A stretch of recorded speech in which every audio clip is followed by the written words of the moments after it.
রাত্রে 12টার সময় তালা দিল, আইসে সকালে সবাই গেটে এসে দেখি যে গেটে কাউরে ঢুকতে দেয় নাই। পরে আমরা শ্রম মন্ত্রণালয়, বিজিএম সব জায়গায় যোগাযোগ করছি, সেনাবাহিনী সহ।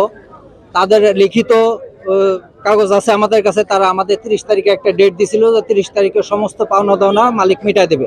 সেখানে মালিক পক্ষ উপস্থিত ছিল। অথচ গতকালকে তারা গেটে একটা নোটিশ টানা দিছে, আরো 3 মাস সময় চাইতেছে আমাদের থেকে।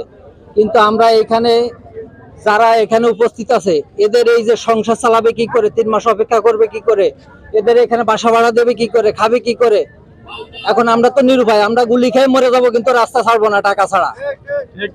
আমরা এখানে যত লোক আছি গুলি খেয়ে মরে যাবো, মাগার রাস্তা ছাড়বো না আমরা কেউ এখান থেকে। আমাদের পাওনা দাম না আজকে মিটাই দিতে হবে, আজকে। আমরা সময়ও দেবো না, কিছু দেবো না। আমাদের আজকে যতক্ষণ টাকা না দিব, আমরা এই রাস্তা কেউ ছাড়বো না। তাতে যদি পুলিশ, সেনাবাহিনী, র্যাব যদি আমাদের গুলি করে, করুক, আমরা দাঁড়া থাকবো। আমরা সেই আবু সাইদের মতন আমরাও আজকে খাবো। টাকা ছাড়া আমরা এই রোড ছাড়বো না। আমাদের টাকা দিতে হবে, আমরা রোড ছাড়বো।